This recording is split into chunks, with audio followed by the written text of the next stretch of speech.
நம்ம இது போல் end not எப்படி போடுறதுன்னு சொல்லிட்டு பார்க்கலாம். ஃபஸ்ட்டு வந்து நூல் ஊசி, மணி ஊசி இந்த மாதிரி 2 ஊசிலையும் எந்த மாதிரி நம்ம எண்டு நாட் போடலாம். ஜரி நூலை வச்சும் மிஷின் நூல் வச்சும் நம்ம எப்படி போடுறதுன்னு சொல்லிட்டு பார்க்கலாம். நாம் இந்த வீடியோவில் முடிச்சு தையல் தான் பார்க்குறோம். முடிச்சு தையல் வந்து ஃபஸ்ட்டு நான் ஜரி நூலில் எப்படி போடுறது, செயின் தையல் போட்டு எப்படி போடுறது, அதுக்கப்புறம் தையல் மிஷின் நூல் சாதா மிஷின் நூலில் எப்படி போடுறதுன்னு சொல்லிட்டு பீடு வச்சு எப்படி போடலாம் அப்படின்னு சொல்லிட்டு பார்க்கலாம்.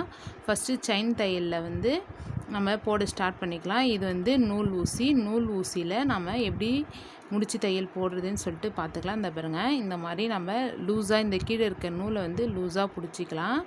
செயின் தையல் ஒரு 2-3 தையல் நான் போட்டுடுறேன். முடிச்சு தையல் போடுறதுக்கு இந்த மாதிரி போட்டுட்டு, இப்போது நம்ம இந்த இடத்துல நம்ம முடிச்சு தையல் போட போகிறோன்னும் பொழுது இந்த ஊசியில் நம்ம நூலை சுற்றி நார்மல் செயின் தையல் மாதிரியே தான் முடிச்சு தையலும் மேலே இதை கொண்டு வந்துடலாம். கொண்டு வந்துட்டு அந்த பாருங்கள், இந்த ஊசி வந்து நல்லா ஃபஸ்ட்டு செயின் தையல் இருக்கு இல்லைங்களா, அதுக்குள்ளார இந்த ஊசியை உள்ளே விட்டுக்கிறோம். பக்கத்துலேயே நம்ம விட்டு செகண்டாக ஒரு செயின் தையல் நம்ம போடுறோம். அதை கொஞ்சம் இதை விட ஃபஸ்ட்டு போட்ட செயின் தையலோடவே மேலே இந்த செகண்டாக போடுற நூல் வரணும். அந்த செகண்டாக போட்ட நூலுக்குள்ளார ஃபஸ்ட்டு போட்ட செயினோட இதை வந்து நம்ம இந்த ஊசியோட கூரில் பிடிச்சிக்கிறோம். அதை கீழே இருக்க நூலை வந்து செகண்ட் போட்ட செயின் தையலை இழுக்கணும். இழுத்தோன்னா இந்த மாதிரி எண்டு நாட்டு வந்துடும். இது உங்களுக்கு மேலே இந்த நூல் வருதுன்னும் பொழுது அடிப்பக்கமாக ஊசியை உள்ளே விட்டு இந்த மாதிரி கூரை உள்ளே கொண்டு போயிட்டோன்னாக்கா எண்டு நாட்டு உங்களுக்கு கரெக்டாக வந்துடும். நீங்கள் ப்ராக்டிஸ் பண்ண இந்த முடிச்சு நூல் வந்து மேலே வராமலே உங்களுக்கு இருக்கும். இந்த பாருங்கள், இப்போ இந்த மாதிரி பண்ணிவிட்டு செகண்டாக இன்னொரு தையல் கொண்டு வரோம் இல்லைங்களா, அதில் வந்து எடுத்துகிட்டு வரோம். செகண்டாக போட்ட செயின் தையலுக்குள்ளார இந்த ஊசியை விட்டு ஃபஸ்ட்டு போட்ட செயின் தையல் நூலை நாம் பிடிச்சிக்கணும். அதை இழுக்கும்போதே கொஞ்சம் லூஸாக இந்த ஊசியோட இதையும் கொண்டு போயிடணும். இப்படி இழுத்தோன்னாக்கா இந்த நம்ம அடியில் கை வச்சு இழுக்க வேண்டிய அவசியம் கிடையாது. அப்படியும் உங்களுக்கு நூலோட பிசுறு வந்ததுன்னா அடியில் ஊசி வச்சு இழுத்திங்கன்னா உள்ளே வந்துடும். இப்போது மிஷின் நூலில் எப்படி போடுறது, நம்ம மணி ஊசியில் எப்படி நாட் போடுறதுன்னு சொல்லிட்டு பார்க்கலாம்.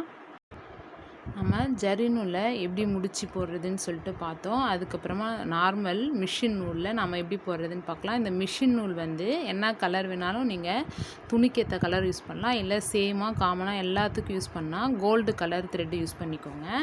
நம்ம முடிச்சு போட்டுக்கலாம். நம்ம எப்பயும் போலயே தான்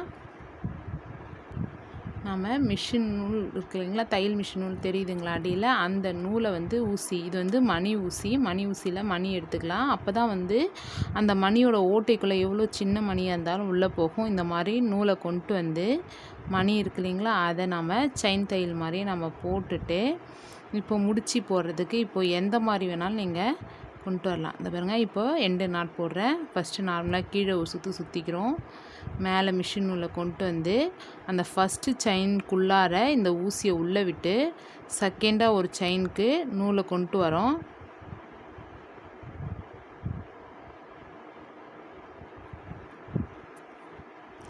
ஃபஸ்ட்டு செயினில் இருந்து செகண்டாக கொண்டு வர செயின்லேருந்து நூலை கொண்டு வரோம். இந்த பாருங்கள், கொஞ்சம் ஃபஸ்ட்டு செயினோட செகண்ட் செயின் கொஞ்சம் மேலே கொண்டு வந்துட்டு அந்த செகண்டாக செயின் கொண்டு வந்த நூல் இருக்கு இல்லைங்களா, அது உள்ளார இந்த மாதிரி ஊசியை உள்ளே விட்டு ஃபஸ்ட்டு கொண்டு வந்த செயினில் இந்த ஊசியோட கூரை இப்படி வச்சுக்கிட்டு நம்ம அடியில் இருக்க நூலை இப்படி இழுத்துடணும். இழுத்தோன்னா எண்டு நாட் நமக்கு வந்துடும்.